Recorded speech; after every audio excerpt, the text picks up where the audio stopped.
have you here this morning, especially if you're visiting with us. We're thankful that you've chosen to take some time and be with us, no matter what your reason is. Fortunately, there's no more rain, so now nobody has an excuse to come here. Everybody can get here, everybody can get out of those country roads, and so it's nice to have everybody back with us. We have had numbers a little bit down with the exception of last week for the last month or so, but it's good to have at least most of our crew back with us this morning. We're also thankful, as Colt mentioned, which did a fantastic job with the announcements this morning, by the way. We're also thankful for the two good reports that he mentioned this past week, with both Karen and Sandra both receiving excellent reports on there. Sandra is watching at home, so Sandra, we're thankful for you and for your good health as well. We're thankful for a lot of good things that are happening in this congregation right now, not just health-wise, but numerically, spiritually. We've got a lot of good things going on, so we have a lot of good things to be thankful for. So that is certainly one thing, a few things that we want to be thankful for specifically. If you ever find yourself near Williamstown, Kentucky, driving on I-75 North, you may eventually see something like this. This is called Ark Encounter, that has been done by the Answers in Genesis crowd. Ken Ham is the president of Answers in Genesis. And what he's constructed, at least in his own words, is a Christian, quote-unquote, Christian equivalent to Disneyland, Christian equivalent to Universal Studios. What it is a life-size representation of what the Ark most likely looked at when Noah built it so many thousand years ago. It's about 500 feet long, it's about 80 feet wide, cost $100 million to build, and anywhere between 1 and 1.5 million people visit it every year. And the reason people visit things like this, as you see the trailer that's beautifully done going behind me, the reason that people visit things like this is primarily to get a good idea of what this place was like. Because I think sometimes when we talk about the story of Noah's Ark, when we talk about pretty much any story in the Old Testament, we have it in our mind of what it is. And especially with Noah's Ark, we fail to grasp sometimes the size of it. And just how massive this thing was, just how incredible this display was. And I think sometimes when we talk about Noah's Ark, we oftentimes liken it to something like this. Because this is obviously what we talk about in Bible class. This is the way that it's presented in kids class. This was my first understanding of Noah's Ark. How you just have a whole bunch of animals and a family of 8 that decides to set out on a week in a row. And all these animals are there. It rains a whole lot, but that's kind of secondary. But it's overall a very happy story. And I think sometimes if we never move past that understanding, we fail to appreciate just the type of event that it was. When we look at, for instance, in Genesis chapter 7, verse 1, we have a very specific type of idea of what this event was like. In Genesis chapter 7, verse 1, God says to Noah, "Enter the ark, you and your household, for you alone I have seen to be righteous before me in this time." What Noah's Ark represents is a cataclysmic event by which God looked on the entire world and saw that it was wicked, and He wipes every single person that has the breath of life, or every single thing that has the breath of life in it, wipes them off the face of the earth, and Noah and his family are saved. If you're Noah in this instance, you kind of feel pretty good about yourself because God is looking at the entire world and saying in Genesis chapter 7, verse 1, "You alone have I seen as being righteous." Noah has his own little Moses moment in this instance, like we talked about in class, where Moses is the one person that stands up and says, "Please help the Israelites." He intercedes on behalf of the Israelites. But otherwise, God is prepared to destroy everybody. He does it in Exodus, but He does here in Genesis chapter 7, verse 1, or at least destroys the Israelites. This picture of faith that you see in Hebrews chapter 11, this picture of faith that you see here in Genesis chapter 7 has magnanimous type of repercussions throughout the course of the rest of the book. Most of us will never be tasked, I would say all of us will never be tasked with building a 500-foot ark. But that doesn't mean that we can't take lessons from Noah's Ark for our own purposes this morning, especially with the idea of faith. In Hebrews chapter 11, verse 7, this is going to be the text for our study this morning. Hebrews chapter 11, verse 7, there's one verse that mentions Noah specifically in this big chapter that talks about all the great things that people did by faith.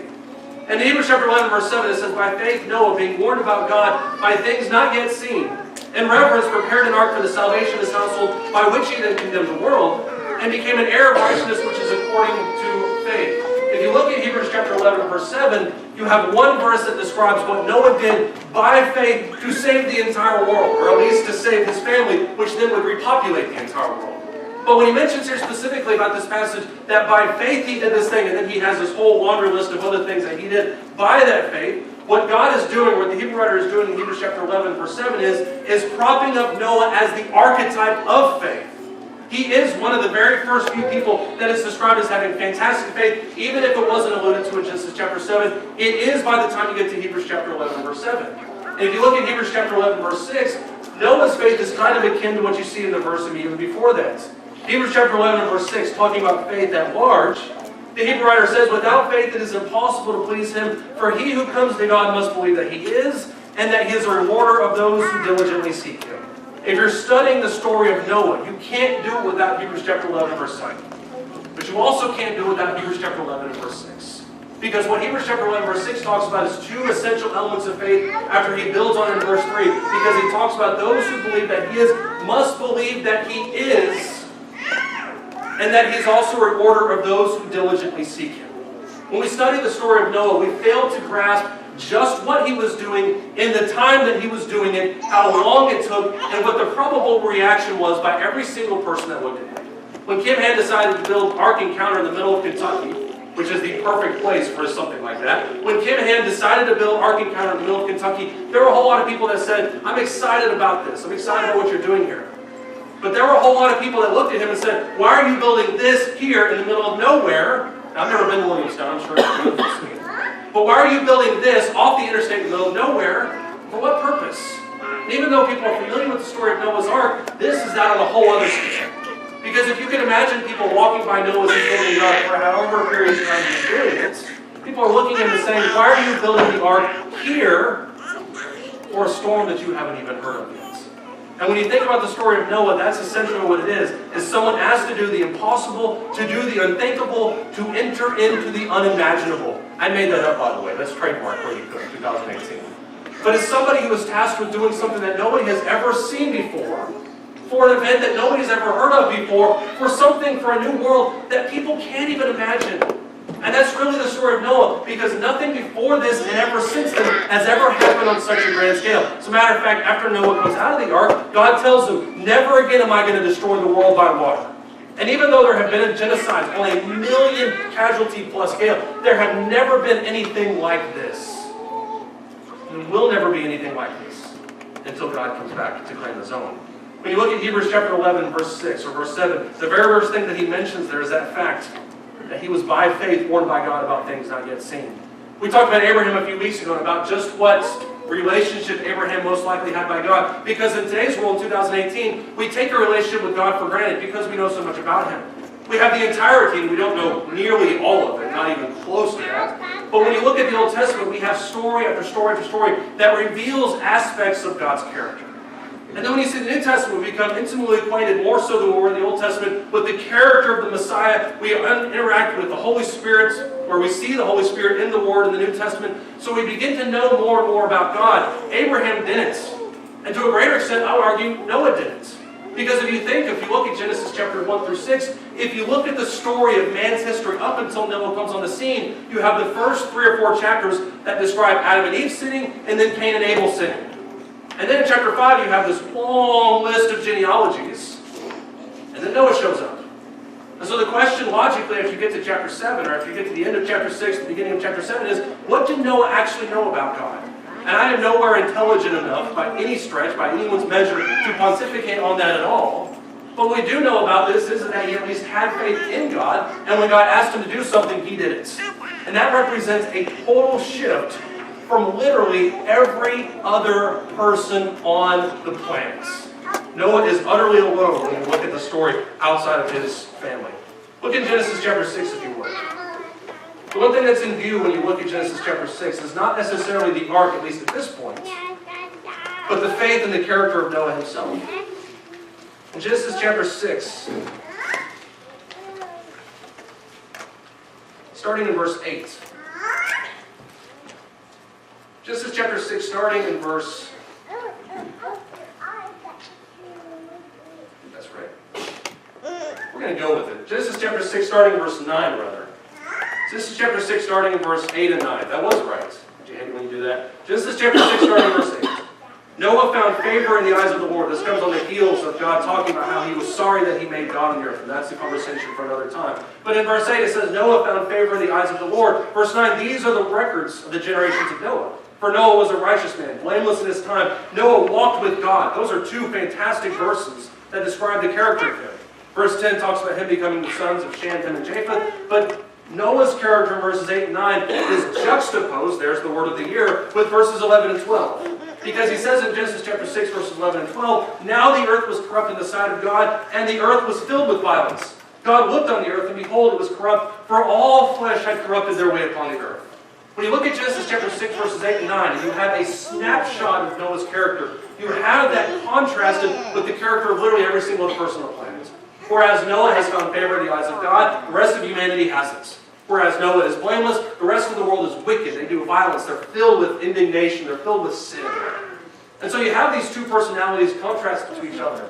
If you look in Ezekiel chapter 14, this is one of the things that we did not have time to talk about as we discussed a little bit of the book of Ezekiel this morning. But if you look at Ezekiel chapter 14, there's a passing comment that's made about Noah that oftentimes we overlook. But when you look at Ezekiel chapter 14, the whole book of which is about not only the destruction of God's people, but also the renewal. That's what we talked about there in chapters 37 through 48. But if you look at Ezekiel chapter 14, starting about verse 12, he talks about the destruction that these people are going to have. And then he talks about how the irrevocability of that promise. Ezekiel chapter 14, starting verse 12, it says, Then the word of the Lord came to me, saying, Son of man, if a country sins against me by committing unfaithfulness, and I stretch out my hand against it, destroy its supply of bread, send famine against it, cut off from it both man and beast, then verse 14, even though these three men, Noah, Daniel, and Job were in its midst, by their own righteousness they can only deliver themselves, says the Lord God. What he's talking about here in Ezekiel chapter 14, especially there in verse 14, is even if you have a society that is made up of Ezekiel, Daniel, and Job, it's not going to take away God's wrath in punishing of disobedience. But in this, in Ezekiel chapter 14, alongside Daniel and Job, Ezekiel props up Noah as being a pillar of faith. And sometimes when we talk later in the book of Noah, or not the book of Noah, we talk about the story of Noah, and we talk about what happened after the ark, he kind of comes in relatively unfavorable. But at this point, Genesis chapter 6, and we can talk about that later if you want to too, but when you look at Genesis chapter 6, Noah's character is impeccable. So much so that even later generations would revere him as being such. And so the first thing we notice when we look at the story of Noah is just how righteous he is in comparison to literally every single other person on the planet. When you look at Genesis chapter 6 now, starting in verse 13, the story continues in this. Genesis chapter 6, starting in verse 13.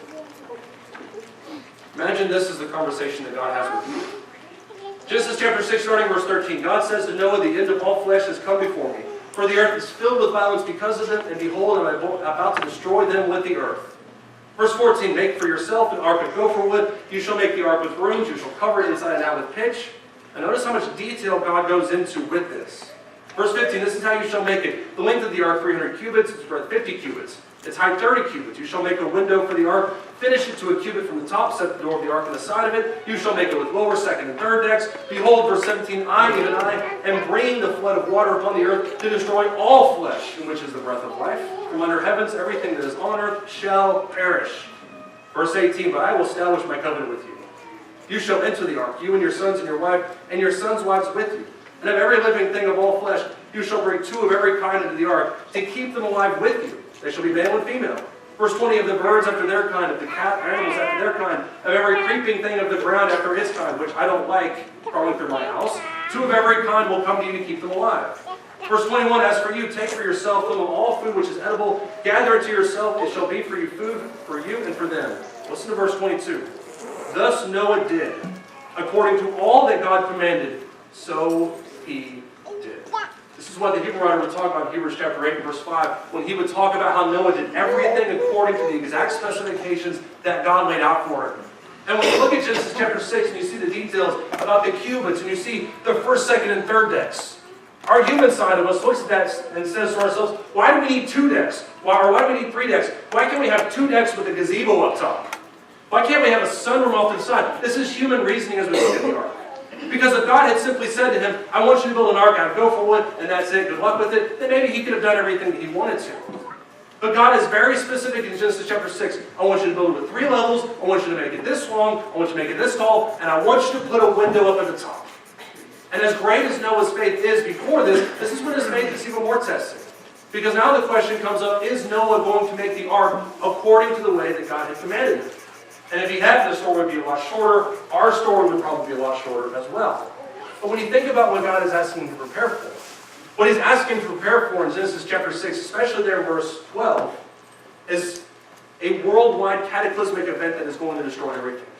And people have speculated all different types of times, and you can look up this if you want to. You can ask 10 different people and you'll get 11 different opinions. But the question comes up, did it rain before the flood? Was Noah aware of what rain was? I've kind of jostled back and forth on that. I tend to think that it didn't. Precisely because it says in chapter 2 that he had not caused it yet to rain. Chapter 3 mentions that there's a mist that comes up. But regardless of what stance you take on it, when you look at Genesis chapter 7, the emphasis is laid forth there. When the storm comes, that he causes the fountains of the deep to open and the canopy of the sky to completely go unhinged. So regardless of whether or not you've seen rain up to this point in Noah's life, you've never seen rain up to this scale. You've never seen an event like this ever in the history of the world. And so the Hebrew writer makes mention of this fact in Hebrews chapter 11, verse 7, by saying, by faith Noah, being warned by God about things not yet seen. What he's mentioning here is the fact that Noah is preparing an ark according to God's specifications that he cannot even fathom. And it's hard for us sometimes in 2018, with as much rain as we've had over the last 2 weeks, it's hard for us to imagine ourselves in Noah's shoes as that rain starts to fall. And as we're day after day building the ark, day after day planning the ark out, grabbing the gopher wood, and we're preparing for our food for ourselves, we're getting the animals together, we're doing all these different things, you're doing all of that for an event that you have not yet seen. I have a very active imagination. That's what my mom always told me when I was a kid. But I can imagine a whole lot of things. I can think of fantastic things, half of which is completely weird, probably, that you would think of. Not that weird, but weird. But I can imagine a whole lot of things. I cannot imagine a destruction on the scale like what we're talking about here. In Matthew chapter 25, as Zach mentioned from Matthew chapter 24 Wednesday night in his invitation, good job on that as well. Looking at me. When you look at Matthew chapter 25 and you see the great throne scene at the end, the great day of judgment, I cannot imagine in my mind's eye the sea of humanity that is present before God. I cannot imagine, if you look at 2 Peter chapter 3, I cannot imagine the entire world being engulfed in flames in the fraction of a second. Everything being burnt up. But just like Noah, I know that it's going to happen. I know that those events are going to take place. And Noah was operating, when he talks about things not yet seen, he was operating 100% on faith. Not only that the event would happen, but that the way in which God told him to prepare for it would be the way to get through that. That's what faith is, ladies and gentlemen. That's the essence of faith. He also mentions right after Hebrews chapter 11, verse 7, that in reverence he prepared an ark for the salvation of his household, by which he condemned the world. Proverbs chapter 3, verses 5 and 6 talks about how faith is the beginning of knowledge. The beginning of knowledge is the fear of God, brother. The fear of God is the beginning of all types of knowledge. Because unless we, ladies and gentlemen, have a healthy respect and a reverence for God, and not necessarily a, I don't want to be around you fear, but a reverent type of fear that understands his power, then faith is meaningless. Because unless we have that type of reverence for him, there's no reason for us to obey his will. There's no reason for us to hope in heaven. There's no reason to be scared of hell. There's no reason to do anything. There's no reason to pray to him, because otherwise, who are we praying to? If we don't respect his power, respect his authority. And so he mentions here in Hebrews chapter 11, verse 7, that he did these things by faith, in reverence. That adds a whole other layer to our fear. Look at Romans chapter 1. Romans chapter 1. Going from somebody who had reverence to somebody who didn't, or a group of people who didn't have reverence. Romans chapter 1, starting in verse 21.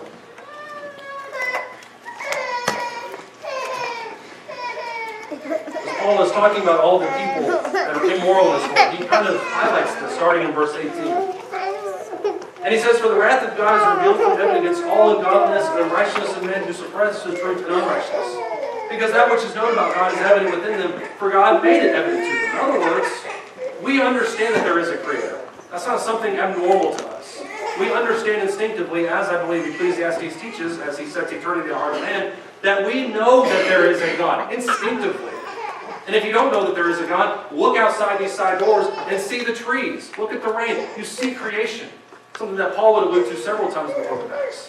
So in other words, when he mentions here verses 18 and 19, the righteousness of God, of man is revealed, because that which is known about God is evident within them, because God made it evident to them. That adds gravitas to verses 20 through 22.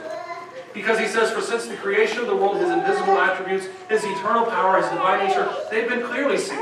The fool says in his heart, there is no God, being understood through what has been made, so that they are without excuse. And these immoral people, these ungodly people in verse 21, for even though they knew God, they didn't honor him as God, or give thanks. But they became futile in their speculations, and their foolish heart was darkened. Here's the end result of it, verse 22. Professing to be wise, they became fools. There's a whole lot of brilliant people on this earth. And I have no idea how their brains work. I have no idea how their minds operate. No idea what they think about. But there are some absolutely brilliant people in this world that get on TV and say really dumb things.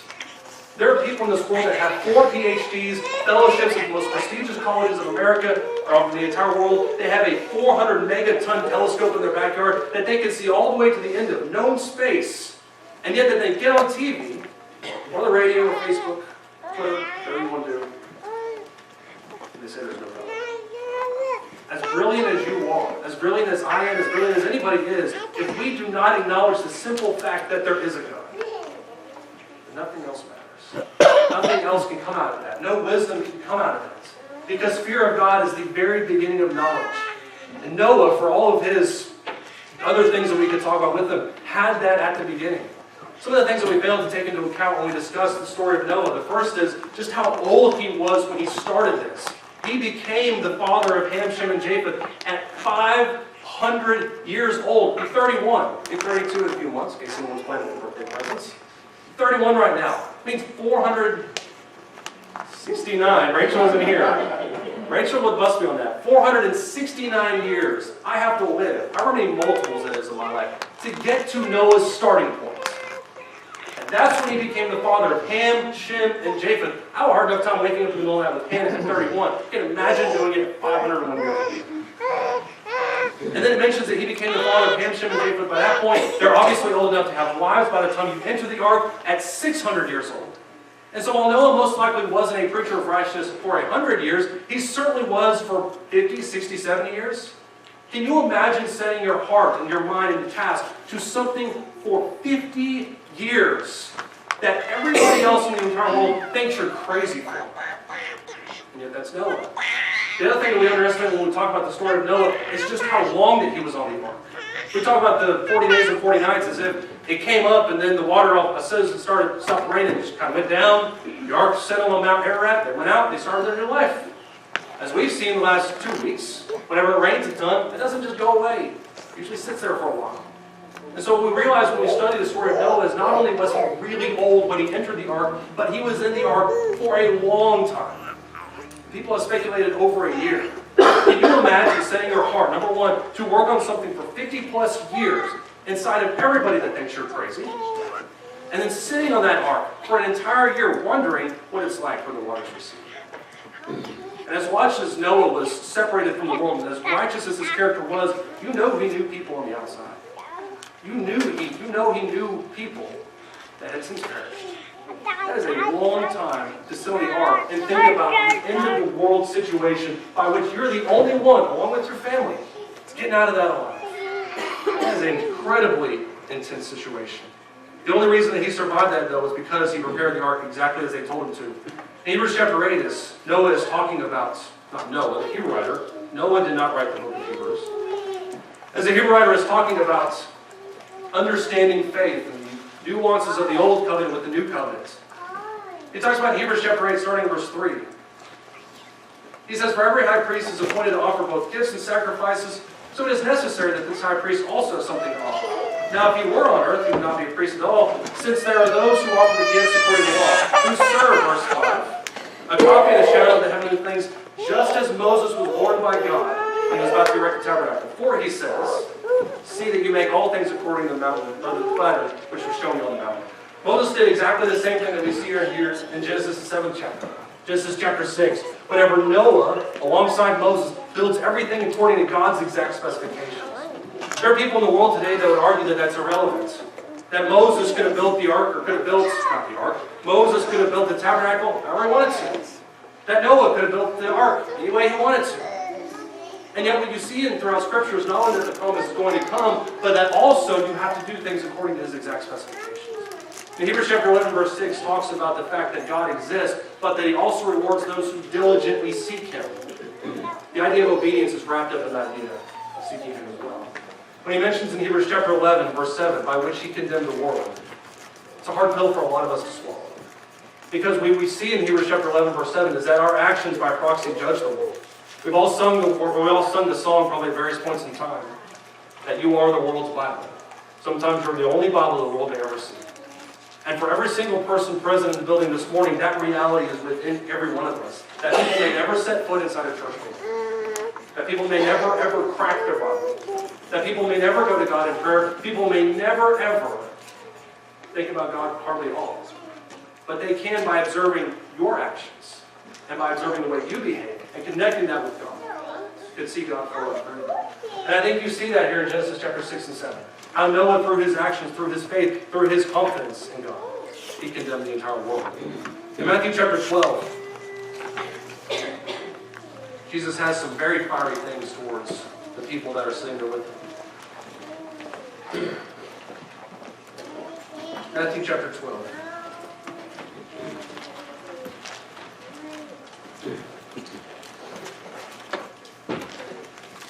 Matthew chapter 12, starting in verse 38.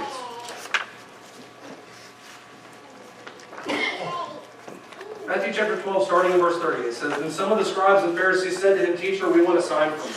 It's ironic considering this is chapter 12 now of Matthew, and he's probably seen a ton of signs up to this point. Verse 39, "But he answered and said to them, An evil and adulterous generation craves for a sign, and yet no sign will be given to it but the sign of Jonah the prophet.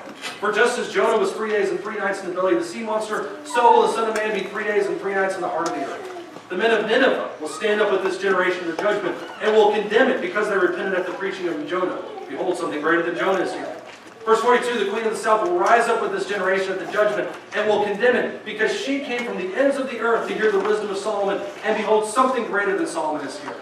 There's a temptation for all of humanity at some point, or for some of humanity at some point, to look at God and say, "What else you got? I know that you've done this, I know that you've done this, but what else you got?" And what Jesus reveals here in Matthew chapter 12 is no amount of signs will be enough for someone who does not want to believe. But the signs that have been given, the story of Noah, the story of Jonah, the story of Daniel and the lions, and all these different stories that you see from Scripture, should be enough to convince us of His power. For some people, it's just not enough. And because of that, no matter how much rain comes on the world, no matter how long Noah is building the ark, no matter how long Noah stays on the ark, it will not be enough for them.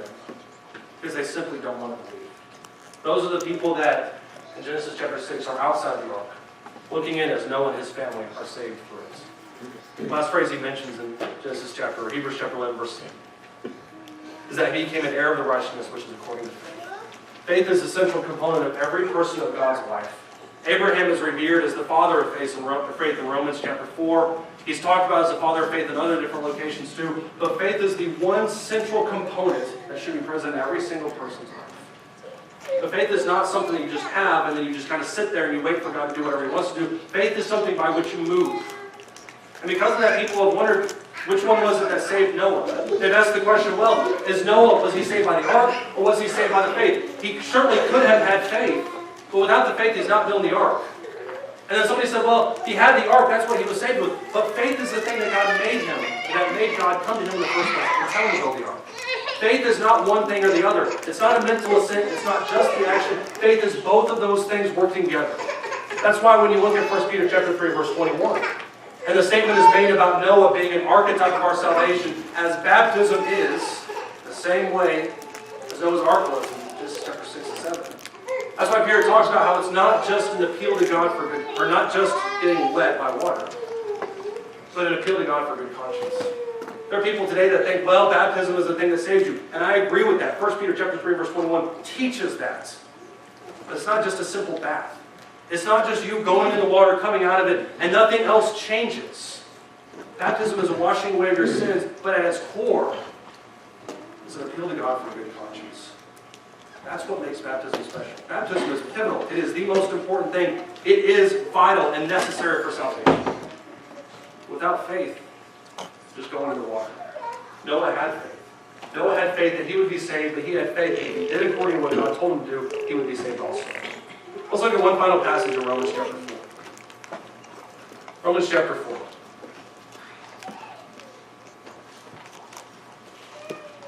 In Romans chapter 4,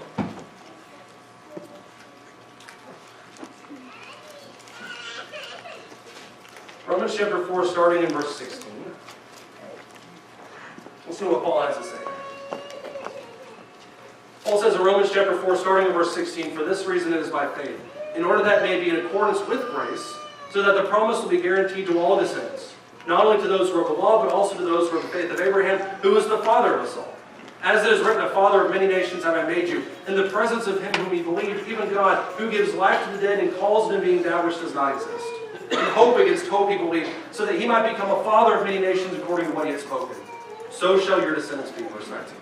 "Without becoming weak in faith, he contemplated his own body, now as good as dead since he was about 100 years old, the deadness of Sarah's womb. Yet with respect to the promise of God, he did not waver in unbelief, but grew strong in faith, give glory to God. And being fully assured that what God had promised, he was also able to perform.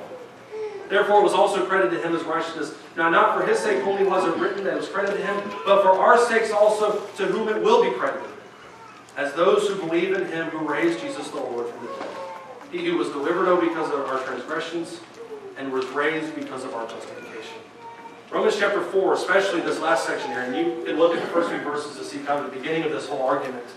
But especially this last section of Romans 4 talks about why Abraham is known as the father of faith. Obviously, he's known as the father of many nations. He has that physical descendancy that we all have. He's also known as the father of faith. And that's why Jesus in John the 6th chapter talks about if you were of Abraham's seed, you would do the deeds that Abraham did. But you don't. Therefore, you're not Abraham's seed.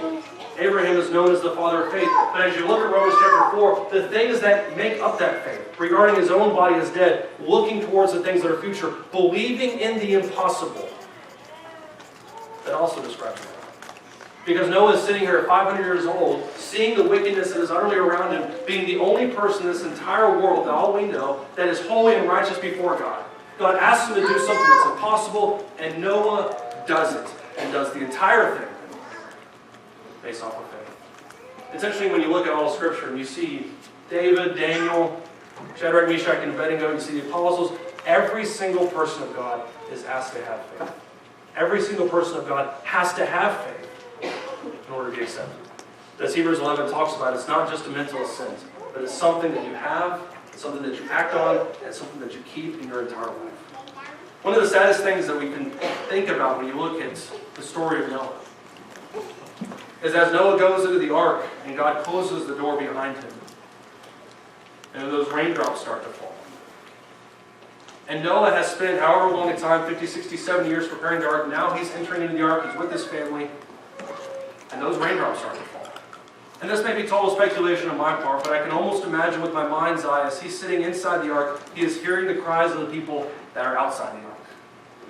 People that wanted inside desperately. The people that didn't believe when the opportunity was there for them to believe, that now would give up anything to be on the inside of the ark. And such is the same for us. Everybody's a cynic in God. Everybody plays around with sin. Everybody denies how powerful prayer is. Everybody undermines the importance of Bible study until those raindrops start to fall. Once those raindrops start to fall, that's when it becomes real. But then it's not faith anymore, because the destruction is already here. God's given us this opportunity right now to get our lives right with God. Even though we don't see the world right now at this moment being consumed by fire, we know it will happen. And even though we can't see heaven and hell right now, we know that those are real places. But this is the opportunity that we have before the raindrops fall, before the world destroys us, to get our lives right with God. And if you're sitting here this morning, you're thinking to yourself, you know what? Maybe next week. Maybe tomorrow, maybe this afternoon. I would encourage you to see that sense of urgency in your heart, the ones that they would have given up everything to go back in time and take advantage of. That's the opportunity that's present for all of us this morning. And if we can help you with this in any way, won't you come as we stand? To him who overcomes the foe, what raiment shall we give? Before the angels he shall know his name confessed in heaven. Then onward from the hills of light, our hearts with love aflame, will vanquish all the hosts of night.